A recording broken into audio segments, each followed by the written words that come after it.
Thank you for plugging into this Family Life News podcast, streaming issues-driven, family-focused news.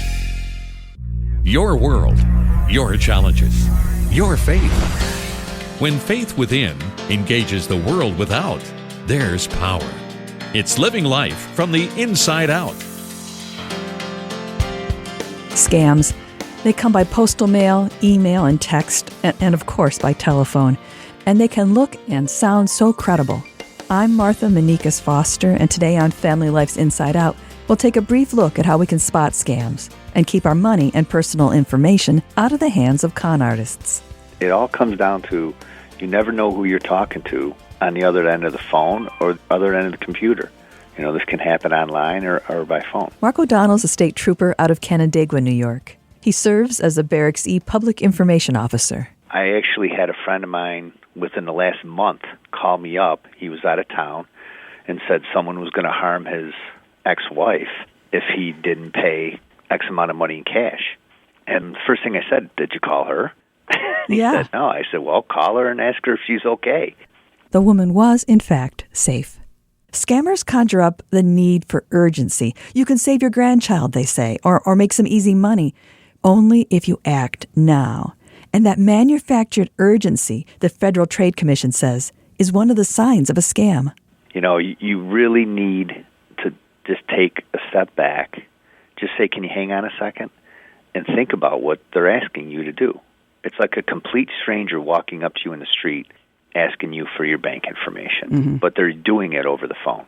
Scams prey on emotion, sometimes love, sometimes fear, sometimes greed, and they're designed to leave us with no time to think. Some general rules would be if it sounds like one of your family members is in trouble, actually you make the phone call to the family member. Call the family member. And if they don't answer, it doesn't mean that they're in trouble. Call the next person.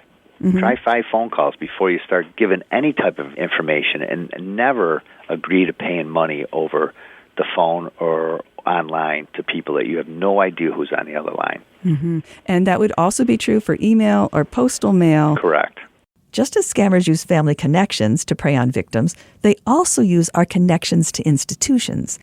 Even the caller ID on your phone might look like someone's calling from the Social Security Administration or your bank or utility company. It can be confusing, and again, these people are professionals, and that's what they do. They prey on people, and they try to get them confused and scared and nervous for them to open up their bank accounts.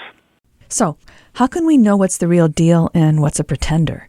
Well, a good rule of thumb is not to take any action over the phone or another form of communication, and to wait to check it out when the request is something we didn't expect.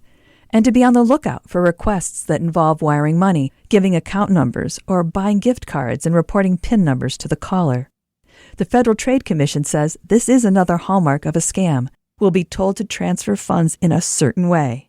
The IRS will never ask for gift cards, and you should never give money to anyone over the phone or bank information or your Social Security number. So once again, if you get a call from a bank or agency asking for money or to verify account information, end the call, politely if you like, and then look up that bank or agency's phone number and check in. See if they really did try to get in touch with you. Okay, so let's say it's not on the telephone and it's one of those emails that look an awful lot like, let's say, the Amazon logo on there or your bank's logo on there. I've gotten them. Close that email and go to your Amazon account. So how do we avoid becoming a victim? Well, we can do the work necessary to block unwanted phone calls, emails, and text messages. We can also make it a rule not to give personal or financial information or money in any form in response to a request we didn't expect, at least until we've made some calls and gotten more information. And we can help others by passing along what we know about scams. Talk to your parents. It's like talking to your kids about stuff in school. When they're growing up, you got to talk to your parents about this and your grandparents. You know, it's kind of a full circle of life. Many thanks to Officer Mark O'Donnell, who serves as the Trooper Barracks E Public Information Officer out of Canandaigua, New York. I'm Martha Manikas Foster with Inside Out on Family Life.